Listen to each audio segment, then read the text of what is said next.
Hello viewers, welcome to my channel Electrical Tutorial.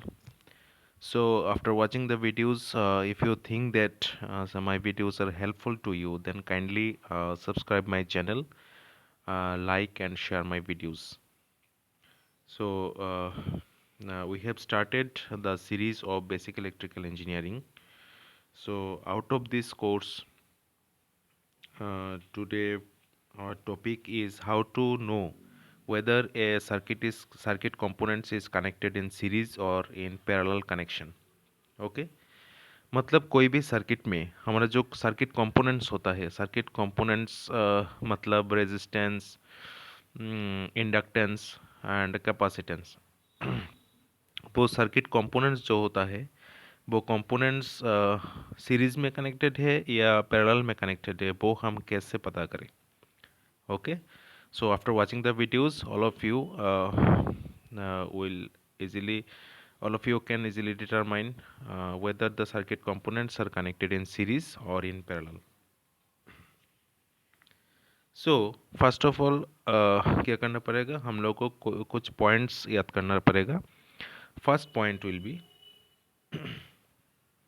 first point will be circuit must be connected with voltage source okay so circuit में component series में connected है या फिर parallel में connected है इसको पता करने के लिए हम लोग को क्या करना पड़ेगा पहले सर्किट को कोई एक वोल्टेज सोर्स के साथ कनेक्ट करना पड़ेगा okay point number 2 the circuit components may be resistor may be capacitor और may be inductor सर्किट में जो भी कंपोनेंट्स होगा वो रेजिस्टर हो सकता है कैपेसिटर हो सकता है इंडक्टर भी हो सकता है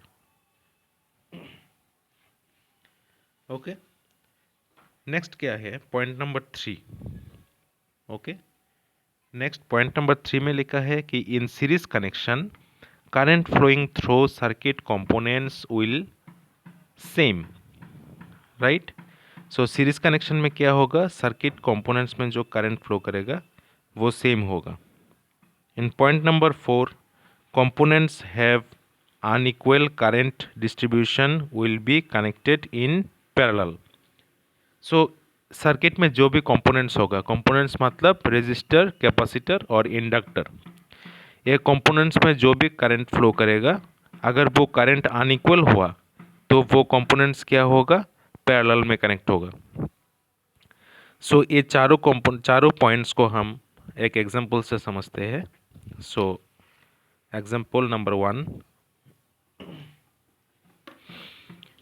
नंबर 1 में देखिए यहाँ पे क्या है here we have a simple circuit having a voltage source and a resistor R a inductor L and a capacitor C okay capacitor C तो यहाँ पे क्या होगा देखिए ये जो वोल्टेज सोर्स है राइट ये वोल्टेज सोर्स क्या करेगा उसका इक्विवेलेंट करंट को पास करेगा ना उसका इक्विवेलेंट करंट I को सर्किट में पास करेगा वो करंट क्या करेगा वो करंट रेजिस्टर R से फ्लो होगा राइट रेजिस्टर R से करंट I फ्लो होगा इसके बाद इंडक्टर L से वो करंट फ्लो होगा इसके बाद कैपेसिटर C से करंट फ्लो होगा राइट इसके बाद क्या होगा सर्किट में करंट फ्लो होके वोल्टेज सोर्स का जो नेगेटिव पोलैरिटी टर्मिनल होगा नेगेटिव पोलैरिटी टर्मिनल में वो एंड हो जाएगा राइट मतलब पॉजिटिव पोलैरिटी टर्मिनल से सर्किट में करंट फ्लोइंग स्टार्ट्स होगा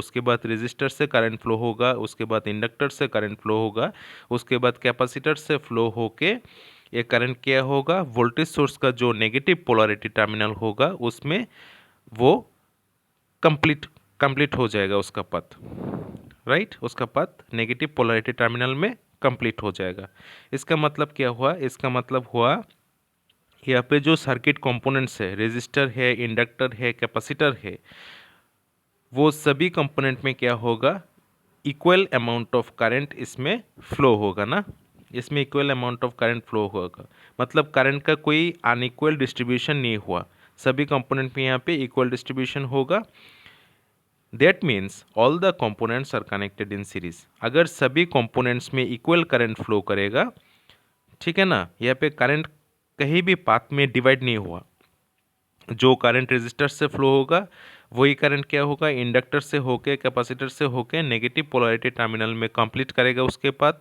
that means the current is not divided through any of the way. Okay, अगर करंट डिवाइड नहीं होता है, सभी सभी सर्किट कंपोनेंट्स से फ्लो होके वोल्टेज सोर्स में उसका पाथ कंप्लीट करता है, उसका मतलब जो सर्किट कनेक्शन है वो सीरीज में कनेक्टेड है, राइट उसका मतलब सीरीज में कनेक्टेड है। तो नेक्स्ट हम लोग देखते हैं कि पैरेलल कनेक्शन में क्या होता है।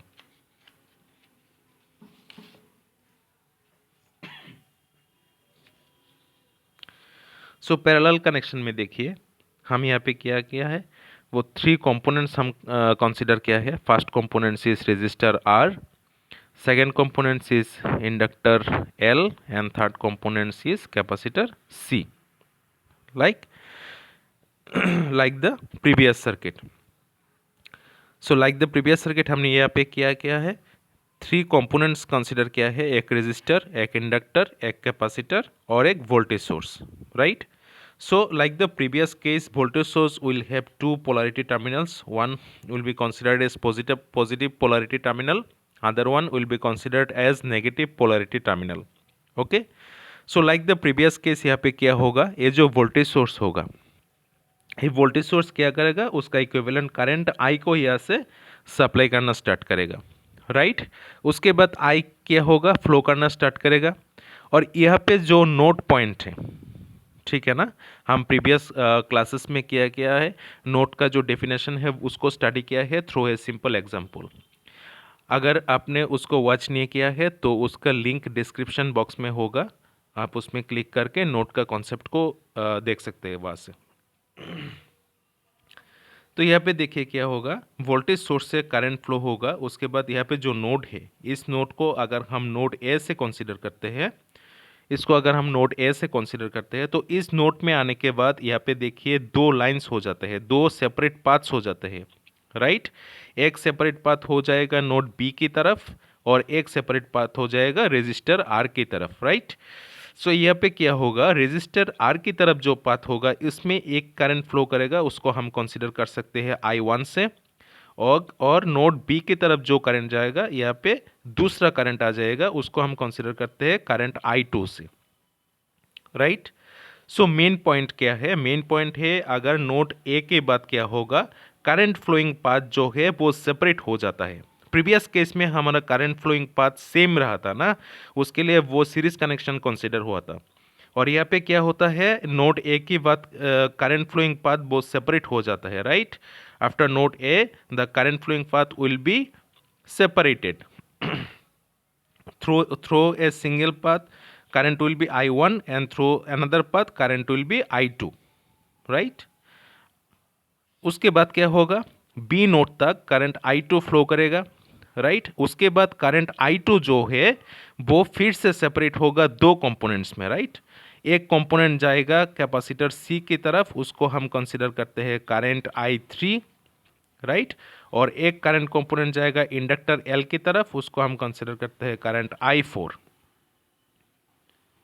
राइट। उसके बाद क्या होगा, कैपेसिटर C से करंट I3 करंट आएगा, ओके। आने के बाद यहाँ पे जो एक नोड कंसीडर करते हैं हम, उसको हम कंसीडर करते हैं नोड E। नोड E में आने के बाद देखिए क्या होगा, दोनों करंट का समेशन होगा, करंट I3 का समेशन होगा इसमें, और करंट I4 जो इंडक्टर L से फ्लो होता है वो नोड E में आने के बाद यहाँ पे क्या होगा, दोनों करंट, उसका मतलब current I3 and current I4 दोनों का समेशन होगा ना। यहाँ पे समेशन होने के बाद वो आएगा यहाँ पे, उसको हम नोड F कंसिडर करते हैं, नोड F में आएगा, राइट। दैट मीन्स यहाँ पे जो करंट है वो क्या होगा, I4 प्लस I3 होगा यहाँ पे।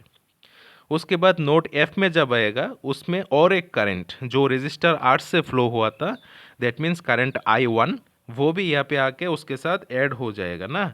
दैट मीन्स यहाँ पे I1 करंट उसके साथ ऐड हो जाएगा।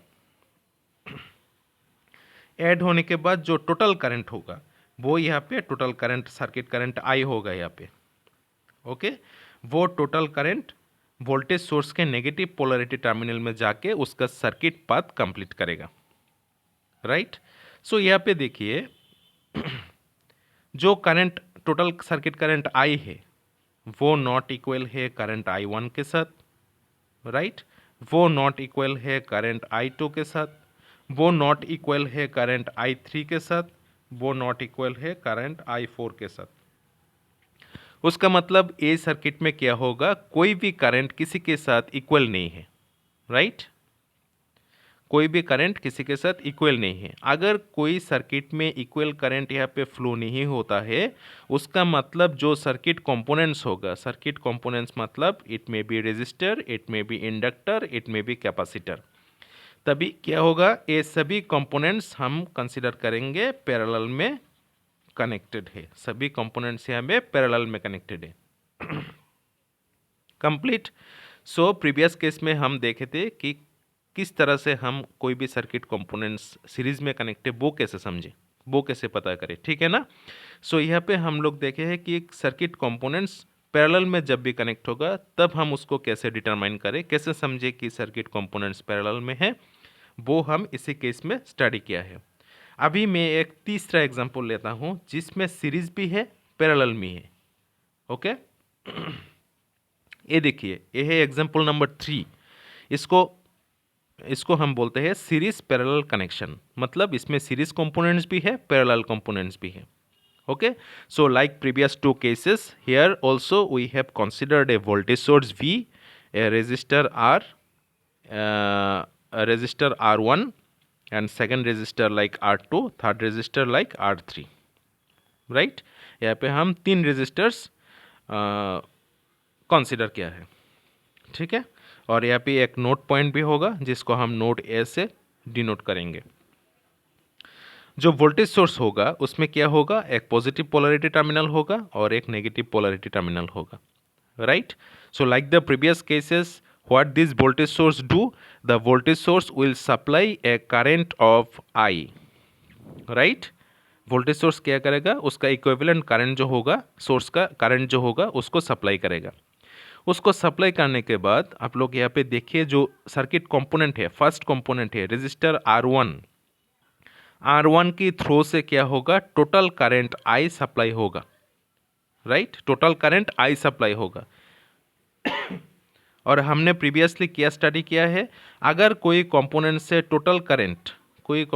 अगर टोटल करंट सप्लाई होता है तो उसको हम सीरीज में कंसीडर करते हैं, राइट। सीरीज में कंसीडर करते हैं, that means R1 connected in series, right. R1 connected in series. अच्छा, आफ्टर दैट क्या होगा, देखिए ये जो करंट I होगा, करंट I नोड ए तक आएगा। उसके बाद करंट को क्या होगा, 2 सेपरेट पाथ्स मिल जाएगा फ्लो करने के लिए, ठीक है। एक करंट I1 फ्लो करेगा रेजिस्टर R2 से, राइट। और एक करंट I2 फ्लो करेगा रेजिस्टर R3 से, राइट। रेजिस्टर R3 से क्या होगा, करंट I2 फ्लो करेगा। फ्लो करने के बाद यहाँ पे जो जंक्शन पॉइंट है उसको अगर हम बी से कंसीडर करते हैं तो इस पॉइंट में क्या होगा, करंट I2 जो R3 से फ्लो होगा वो आके यहाँ पे मीट करेगा, और करंट I1 जो रेजिस्टर R2 से फ्लो करेगा वो आके यहाँ पे मीट करेगा, ओके। मीट करने के बाद यहाँ पे टोटल करंट जो होगा वही तो सेपरेट होके I1 प्लस I2 हुआ था ना, तो टोटल करंट जो I होगा वो वोल्टेज सोर्स के नेगेटिव पोलैरिटी टर्मिनल में जाके सर्किट पाथ को कंप्लीट करेगा। सो दैट मीन्स क्या हुआ, दैट मीन्स यहाँ पे जो सर्किट कंपोनेंट्स है, the circuit components R2 and circuit components R3, okay, receives 2 separate currents, one is I1, other one is I2. So since both the resistors R2 and R3 receives separate current, that means both the components are connected in parallel, okay, R2 and R3 connected in parallel connection. So इस circuit में क्या होगा, जो resistors R2 है और R3 है वो parallel connection में है, और इस पैरेलल कॉम्बिनेशन के साथ जो R1 होगा वो सीरीज में होगा, वो सीरीज में होगा। ठीक है, मतलब इस सर्किट में R1 सीरीज में कनेक्टेड है और R2 एंड R3 पैरेलल में कनेक्टेड है। नेक्स्ट टॉपिक में हम लोग समझेंगे कि अगर सीरीज में कनेक्ट है तो उसका कैलकुलेशन कैसे होता है, अगर पैरेलल में कनेक्ट है तो उसका कैलकुलेशन हम कैसे निकलते हैं। Okay, so let's start that topic.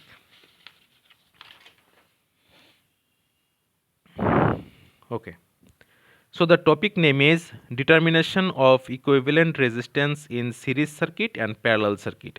मतलब कोई सर्किट में अगर रेजिस्टर्स क्या होगा, सीरीज में कनेक्ट होगा तो उसको हम कैसे कैलकुलेट करते हैं, और सर्किट में रेजिस्टर्स पैरेलल में कनेक्ट होगा तो उसको हम कैसे कैलकुलेट करते हैं। ठीक है, तो उसके लिए यहाँ पे हम थ्री एग्जांपल्स हम यहाँ पे कंसीडर किए हैं। So example number 1, if the circuit components are connected in series। Okay, so like the previous cases, you can see here we have considered a simple electrical circuit having three resistors. One is resistor R1, next one is resistor R2, next one is resistor R3, right? And also we have considered a voltage source having a positive polarity terminal and a negative polarity terminal. So like the previous cases, what will happen? The voltage source obviously produce its equivalent current which will flow through the circuit. That means which will flow through the circuit components also. सो यहाँ पे क्या होगा, देखिए ये voltage source से जो भी current आएगा वो करंट पहले रेजिस्टर R1 से फ्लो करेगा, उसके बाद रेजिस्टर R2 से फ्लो करेगा, उसके बाद रेजिस्टर R3 से फ्लो करेगा। इसका मतलब क्या हुआ, ये जो सर्किट कंपोनेंट्स है सभी कंपोनेंट्स से करंट I जो है वो फ्लो करेगा। यहाँ पे करंट का पाथ सेम है, सेपरेट पाथ नहीं है। Since the current flowing path is same, that means all the circuit components are connected in series connection. So in series connection, how we can determine the equivalent resistance? Total resistance कितना होगा, इसमें total resistance होगा। total resistance को हम equivalent resistance बोलते हैं। उसको हम consider करेंगे कैसे, R1 plus R2 plus R3 से, और रेजिस्टर का यूनिट क्या होगा, ओहम।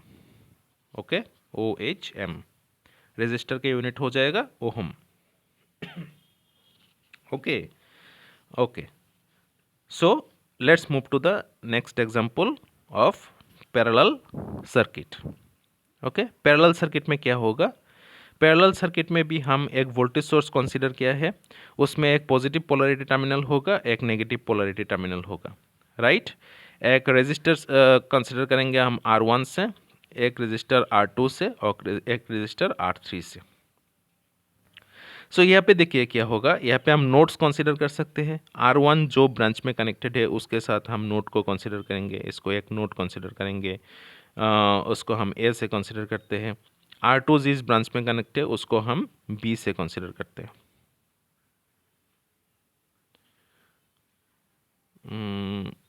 सॉरी, यहाँ पे दो नोड नहीं होगा, यहाँ पे एक ही नोड होगा।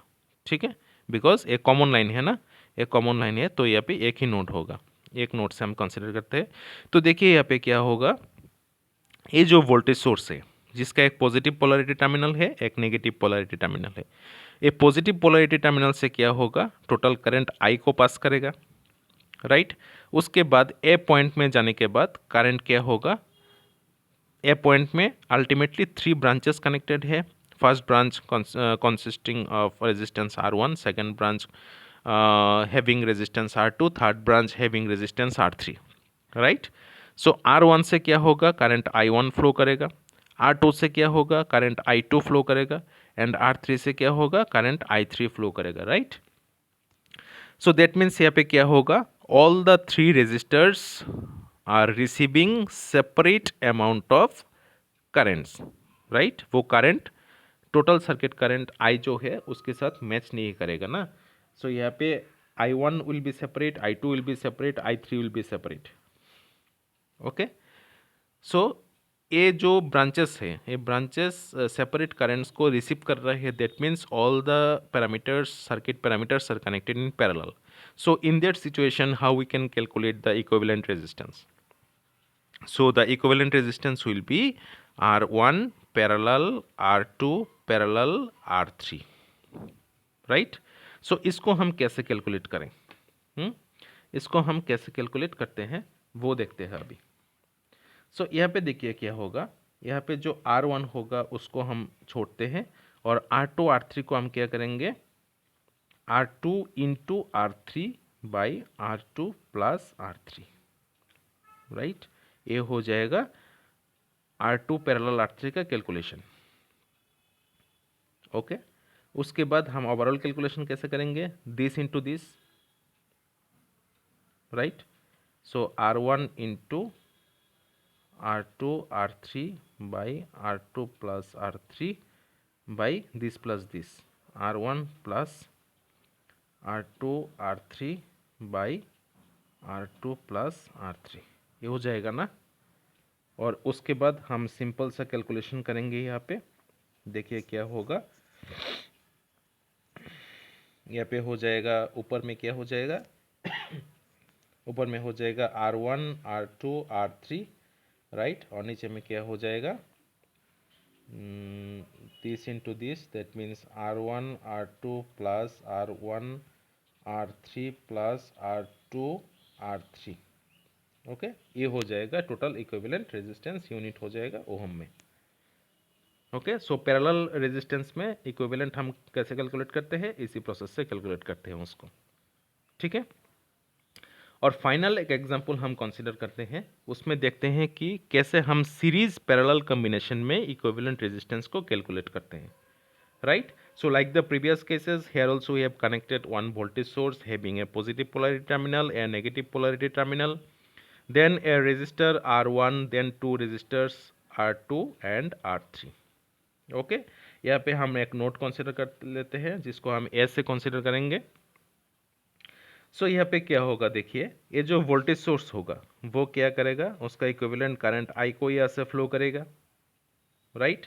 सो total current I resistor R से फ्लो होगा, that means A component series में कनेक्ट है, राइट। नेक्स्ट क्या होगा, नोड ए तक current, total current I flow होने के बाद वो टू सेपरेट पार्ट्स में डिवाइड होगा। एक करंट R2 से फ्लो करेगा जिसको हम I2 से डिनोट करते हैं, और एक करंट R3 से कनेक्ट करेगा जिसको हम I3 से इंडिकेट करते हैं। ओके, सो यहाँ पे जो ब्रांच में रेजिस्टेंस R2 कनेक्ट है और जिस ब्रांच में रेजिस्टर R3 कनेक्ट है वो क्या होगा, सेपरेट करंट्स को रिसीव करेगा। दैट मीन्स ये दोनों कंपोनेंट क्या होगा, पैरेलल में कनेक्ट होगा। और रेजिस्टर R1 जो है वो टोटल सर्किट करंट I को रिसीव करेगा। दैट मीन्स वो कंपोनेंट क्या होगा, वो कंपोनेंट सीरीज में कनेक्ट होगा। तो उसका कैलकुलेशन हम कैसे करते हैं, इस यहाँ पे जो इक्विवेलेंट जो रेजिस्टर होगा उसको हम क्या करेंगे, यहाँ पे R2 और R3 क्या है, पैरेलल में कनेक्ट है। तो पहले हम R2 पैरेलल R3 कंसीडर करेंगे ना, और R1 क्या है, सीरीज में कनेक्ट है। सो सीरीज में कनेक्ट जब होगा उसको हम प्लस से डिनोट करते हैं, राइट। यहाँ पे होगा टोटल यूनिट, यूनिट क्या हो जाएगा, यूनिट हो जाएगा ओहम, राइट। सो इसको कैलकुलेशन हम कैसे करेंगे, यहाँ पे R1 प्लस पहले पैरेलल का जो है उसका सॉल्यूशन होगा, right. So R2 into R3 by R2 plus R3, ये हो जाएगा, ठीक है। सो पैरेलल का कैलकुलेशन हो गया। अभी यहाँ पे क्या होगा, सीरीज का कैलकुलेशन होगा, that means R1 plus this one. Okay, so series का कैलकुलेशन हम कैसे करेंगे, इसका एलसीएम हो जाएगा R2 प्लस R3, और यहाँ पे क्या हो जाएगा, यहाँ पे हो जाएगा R1 R2 plus R1 R3 plus R2 R3 unit ohm.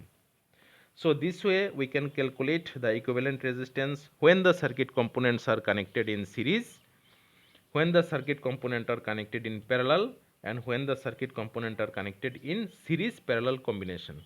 So this is all about the basic concept of series parallel circuit, the concept how to calculate the equivalent resistance when the circuit components are connected in series and parallel, and the concept how we can know whether the circuit components are connected in series or parallel. So if you have any queries, any doubts, then you can directly ask me the questions in comment section. Thank you for watching the videos. Kindly like and share my videos. Thank you.